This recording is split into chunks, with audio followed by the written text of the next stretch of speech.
Yo, what's up? It's your boy, Willie Lee of HM Power Wash. Check it out. HM Power Wash, where years of stain are just a wash away. I wanted to give y'all like a quick synopsis of my first 30 days. So, been having the business for about 30 days. And 30 days in business, I'm learning a lot about how this shit operate. You know what I'm saying? So, let me give y'all this first 30 days. So far in the first 30 days, probably did maybe 20 jobs, right?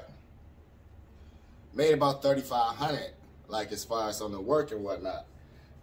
Some of the big things that I noticed is commercial, the difference in commercial and the difference in residential. So residential, like I'm pricing things out like 300, do your driveway, your walkway to your door, your sidewalk, and your back patio. So 300 for those things, right? Well, that goes over well some of the time. But what I'm noticing mostly is if I do a $99 special, I get that same cash. So say if I do a $99 special, we got a lot of houses that's in alleyways, right? So your driveway is in the backyard. But in your front yard, you got your sidewalk and your walkway to the front door. $99 get you your sidewalk along your property line and your walkway to your front door. Boom. Now, when I get over there for that $99, I throw in $100, do your driveway in the back. Boom. Then, hey, you got patio concrete. I can do that patio concrete, another $100. So I'm still charging the same, but I'm going about it in a way of getting $99 gets me in the door. You see what I'm saying? Like, when you're dealing with individual homeowners, the best route that I see is going to them with a special, like a $99 special. So I'm still getting that same $300 out of the house, but it's more so in a way that $99 gets me in the door. Now, also on that tip, $200 is to spot clean the sides of the house. So if your house got mold on the side, dirt and debris from years of, you know what I'm saying, staining, I can spot clean that for $200. $400 give me a complete wash of the house. So $200 is a spot cleaning of the house. So you throw that in extra, boom. And since I'm already there, sometimes I might say, hey, extra $100, I spot clean the side of your house. Because I'm already there, I can make that extra cash. So that's a way of upselling when I get to the homes. But that $99 is what get me in the door. Now on the commercial side, like I said, I've been making money on the commercial side, but often what you don't understand is on that commercial side, they trying to pay you 30 to 60 to 90 days out. Like they got accounts payable, accounts receivable. So you don't get paid. There's jobs I don't do that I don't get paid until like January. You know what I'm saying? That'd be hard work. You know what I'm saying? So I look at all that as far as on the commercial tip. Now my goal on the commercial is to get people on a monthly. So you can do a one-time cleaning, you can do a monthly cleaning, and then you can do a seasonal cleaning where you clean it once in the spring, once in the summer, once in the fall, once in the winter, right? And it all depends on the foot traffic that the place be getting. So when I be looking at and charging and pricing out jobs on that way, I'm looking at getting them monthlies, and I want to average $250 on a monthly. And if I can get 40 places at $250 on a monthly, that'd be $10,000 bringing in. You know, still got to factor in cost of materials, cleaning materials, and shit like that. But $250 each, I can bring in $10,000 a month with 40 places. Now, these 40 places would take me 2 hours each, right?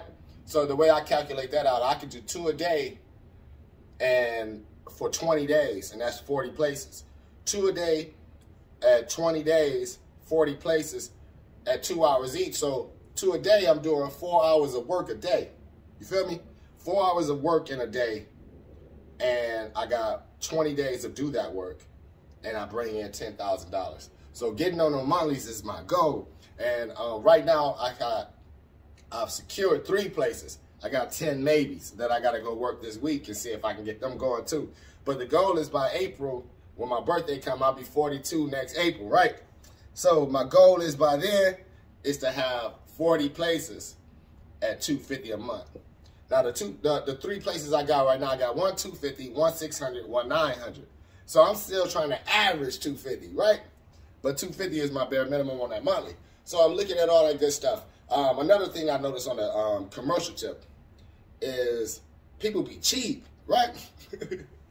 I went to this, the very first place I ever went to was a gas station that I go to on a regular, not a gas station, yeah, it's a gas station, but I go to it on a regular basis, buy my smokes, buy me a brew every once in a while, right? So I go in this place every day, and I see like, damn, they concrete filthy though, right? And this is my first place I go to though, so I'm trying to set them on this commercial tip, and I'm looking at how filthy it is. It's years of grime and dirt, years of gum stains. Like when I look at it, I got to scrape up like probably about 75 pieces of gum off the ground. Like, it's crazy, y'all. So I go in there, price this dude out. I'm like, look, bro, $5.50, I can have your shit looking spick and span, homie. And he like, I got a dude that do it for $150. It blew my mind, y'all. Like, first of all, I went back out to my truck and I was puzzled. Like, somebody charging $150 to do all this? Like, that's what made me think, like, damn, maybe my prices is way astronomical. Like, I'm trying to charge $5.50 for this. Well, you might have to lower your prices down. But then I really gave it some thought afterwards, and I wish I would have thought about this while I was there. I did not haggle. I was working with a Middle Eastern guy, and a lot of Middle Eastern people, they like to haggle for their prices. Like, they don't just like to go with the price that they are given. They want to haggle. And he was starting with a real lowball number. But what I should have done is said, okay, well, how about this? Instead of $5.50 on the initial cleaning, how about I get you $400 on the initial cleaning with a $300 per month afterwards to keep this shit looking spick and span? He probably would have been like, bet, right? But I didn't think about that. Now I know. So when I go places now, I'm a lot better at haggling. Another thing on a commercial tip, like you go into, say you go to a fast food restaurant, you see they sidewalks and walk areas is real filthy, right? So you go into the fast food place. What I was doing was waiting till all the customers dip out, sitting to the back a bit. Then I come out, you know what I'm saying, hit them with a card like, hey, got this card for you. I can get your shit looking spick and span, years of stain just to wash away, what the shirt say, right? Because I was nervous. I didn't want to get rejected, shot down in front of everybody. So I started to think like, you know what, like, man, these people don't know you. Who care? Will, like, you can go to 100 places and you get shot down by 90 of them. You just trying to get that 10, but you never know unless you ask. You miss every shot you don't shoot. Don't forget, right? So I'm looking at all that good stuff and I'm thinking like, it's better if I just stand in line, wait in the queue, wait. And when I get up to the front, ask to talk to the manager. When the manager come up, give him the card, tell him, hey, I noticed that your sidewalks and walkways are quite a bit stained. I can help you out with that. A lot of times they say, oh, we already got somebody. We got a corporate place that does the power washing for us, you know, for our whole chains. But if you get an individual owner, a lot of times they say, okay, well, show me what you can do. And that's when you bring out, you know what I'm saying, I got this pad here, my iPad, and I got this hand strap. So I go through my pictures, I swipe through, I show them what I can do. You know what I'm saying? So, you know, let me see. Where's my photos at? Let me get this off real quick. All right.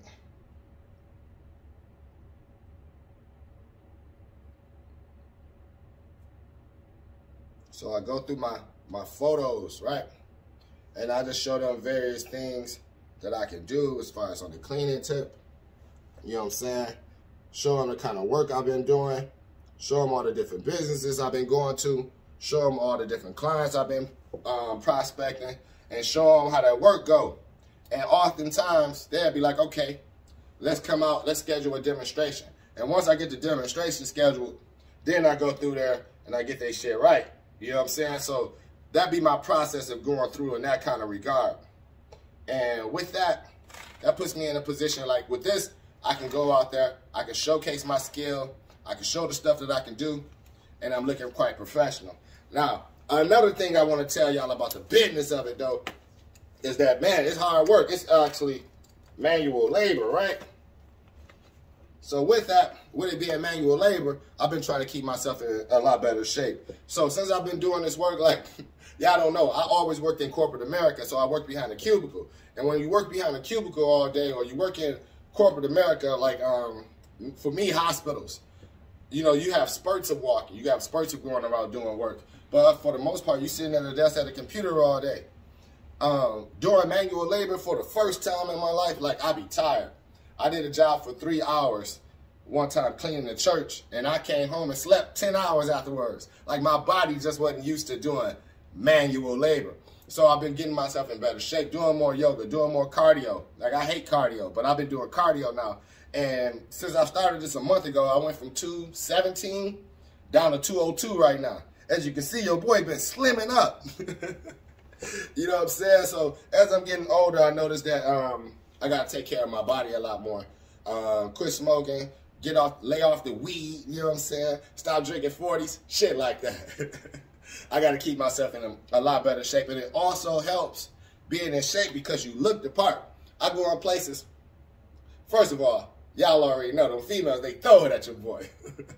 But outside of that, I noticed that a lot of places be like, damn, this dude, he looked the part. Like, I got the belt, I got the gloves, I got the iPad on me, I got the stain-free shirts. Brother hair be looking all crisp, you know what I'm saying? Got a couple gray hair and let him know that your boy got a little age on him. He out here with some maturity. And I try to be as professional as possible. So I go on places and, you know what I'm saying, I be in there standing, waiting on my turn, talk to the folks, shake their hand. How you doing? My name is Willie of HM Power Wash. Here's my card. I noticed that you have these stains here. I would love to help you with that. And then I get a lot of work, you know what I'm saying? So then I work the email route. Send them a whole bunch of before pictures of their building, show them what I can do, send them some pictures of places that I'm done already, and then we go from there. So on the commercial side, that's the route that I'm going with, seeing how it works. On the residential side, like I said, instead of going to them with the big 300 off the gate, like, hey, I can knock all your concretes out for 300, I just say, hey, we got a $99 special. Boom, eyes light up. $99? When I get over there, I let them know, hey, that $99 gonna cover your front walkway and sidewalk. We can knock that out, no problem. Get all this shit looking spick and span, right? But then afterwards, while we going, I say, hey, I noticed that your driveway in the back could use some help as well. While I'm here, $100, I can knock out that driveway as well. Boom. So I at least got $200 right there. Then I try to hit them with the patio. Now, I'm not really interested in that. Well, I noticed a mold on the side of your house. I can knock that out while I'm here. $100, I can do all 4 walls, get all those spot areas, clean it all up, have it looking spick and span, right? And they be like, you know what? Thanksgiving coming up. We having a Thanksgiving party. We having a Christmas dinner. Go ahead, bro. Knock it out. So, nonetheless, I'm making $300 when I go to a crib, right? So, I look at it all as part of a good marketing strategy, but it all hinges on and depends on my ability to sell. Not only the business, but also myself. You know what I'm saying? Like, I got to actually look the part. I got to actually have that certain level of professionalism and decorum when I'm going to speak with not only residential owners, but also commercial businesses. With the commercial businesses, it's a bit different because you go on places and you have to find a general manager, you have to find an owner, you have to either try to find those people or get those numbers. You get a card to the lay worker, they be like, okay, I'm going to give it to my boss. And you don't hear from them no more. You know what I'm saying? So you got to really try to get to the nitty gritty and get to the actual business owner or the general manager, a person who controls the purse strings, who can make a purchasing decision. You got to get to that person. On the residential side, like I said, I'm going door to door, and I be having all these cards. I put a rubber band on all of them. I don't know if y'all can see that rubber band on the end. I punch the hole in and put a rubber band on them, and I go door to door. Now, I like to wear these bright red shirts or bright blue shirts, but I go out with the stain-free logos and whatnot on it, name on the back, phone number on the back, because a lot of times I be worried about, hey, this large Negro is going door to door.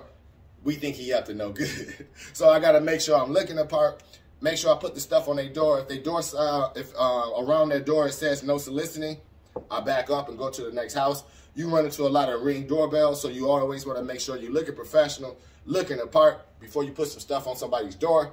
And so far, I haven't had anybody trying to call the cops on me. I ain't had no police roll up on me like, hey, we got reports of suspicious characters. So shit been good.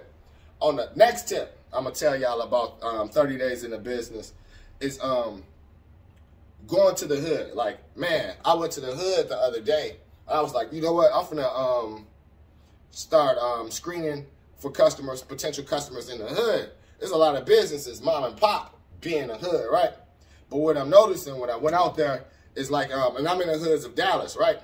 So I go out there, is a lot of, it's mostly churches, liquor stores, and pawn shops, and beauty supply stores. Those are the 4 biggest businesses that I see operating in the hood.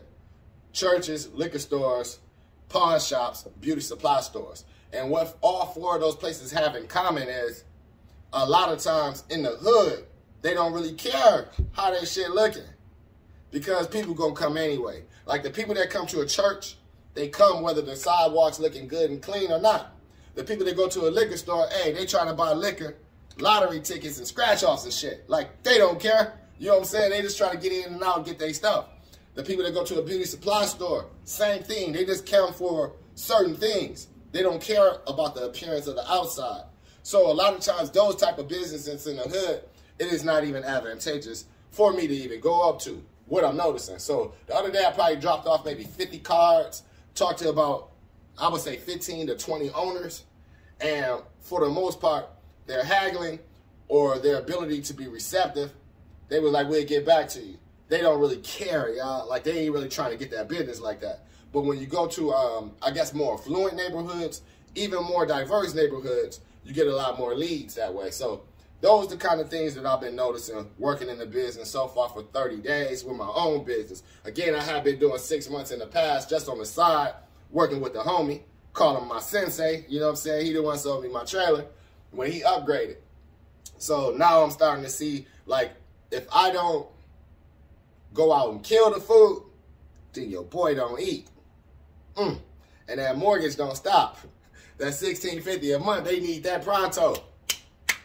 So going out here, I gotta actually make sure I kill what I eat. I gotta actually be out here trying to retain clients. And the more the clients that I retain, the better off I'll be. The more I'll be able to upgrade. The more I'll be able to bring in some work on the side. So hire some people on the side to do some shit. So far, HM Power Wash has been going good. Your boy been losing weight, getting in shape. Y'all see the flex. Y'all see how he looking.